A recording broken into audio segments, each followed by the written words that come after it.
这里被国家地理评为此生必去的地方之一。千年的古城触摸时光的痕迹，草原上拔地而起的石崖峭壁是我从没领略过的高原风景。除了秘境里的僧人，这里还居住着那些极具灵性的小伙伴。这儿的海拔已经3000米以上，但当你不得不爬山的时候，哇，这观景台爬的真的要人命。这里就是我们今天自驾的目的地——甘加秘境。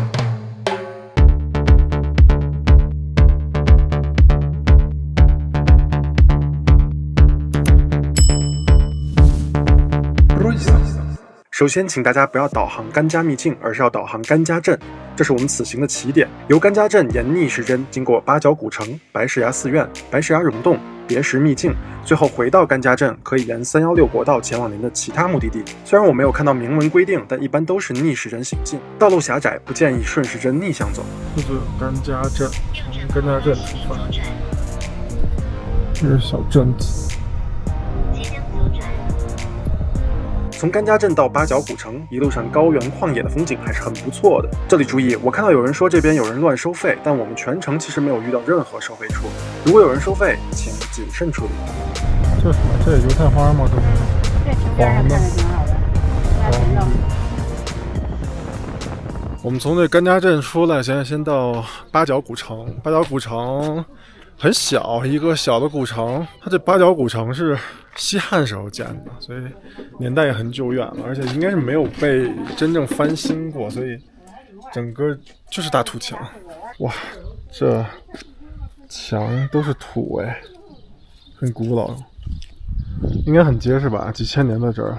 这古城里头其实没有什么东西，有个住宿啊、小饭馆啊之类的，有一些当地的居民可以进来稍微转一下，然后去到上面的观景台，可以看到这个古城的全景。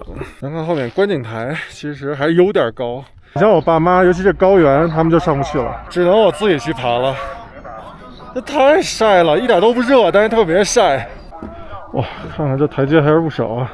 我本来想说一口气爬上去，后来发现不太现实，这高原上爬2步就喘得不行。哇，这观景台爬的真的要人命！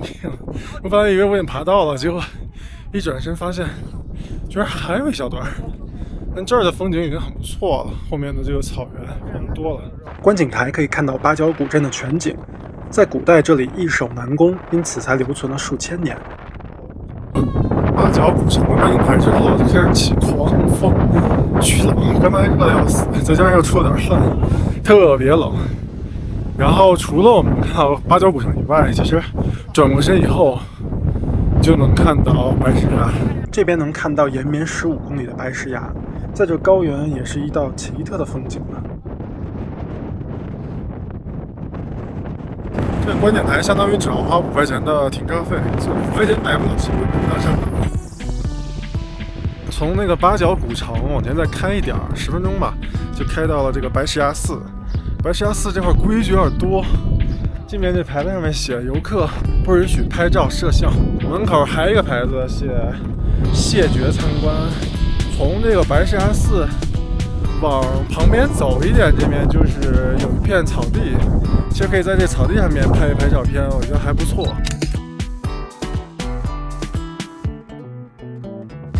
然后那面其实还有一个小草包，草地的山包，那上面拍照片应该更出片，但是中间那个 gap 有点大，我带着家人，所以就不太好上去。这好像遇到一个什么动物，这么多人，这什么土拨鼠？看见了啊！它咬人。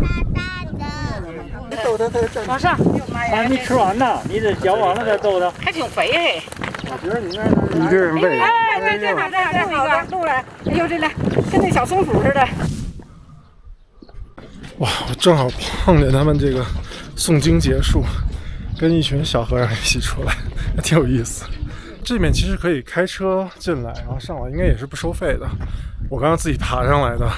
这面是一个相对比较小的寺庙吧，可以来逛一逛，简单拜一拜。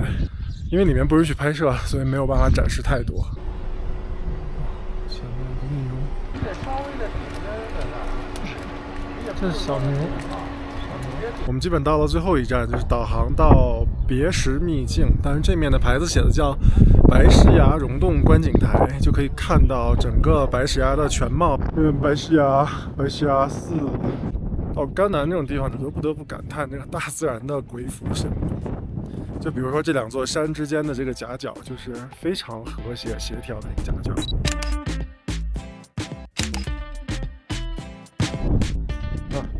妈拿这个相机，多沉呀，儿子，你天天这么背着，都很违和，沉死了。不像你的东西。这个别石秘境的位置，其实除了有观景台以外，还有一大片的草原。他们这草原上有很多这种小花儿，一株一株的，很多。这种高原上的草原的风光跟平原上的草原还是有一些区别的。这面因为山比较多，而且比较高，就更具层次感，更具错落感，会不一样的感觉。整个甘加秘境绕一圈，全程仅有25公里左右。对我来讲，这里算不上特别惊艳，但在都市的楼宇间生活久了，来空旷的山野间自驾一番，也是独一份的自在。最后，有疑问的朋友欢迎评论区留言。感谢您订阅我的频道，我们下期见喽，拜拜。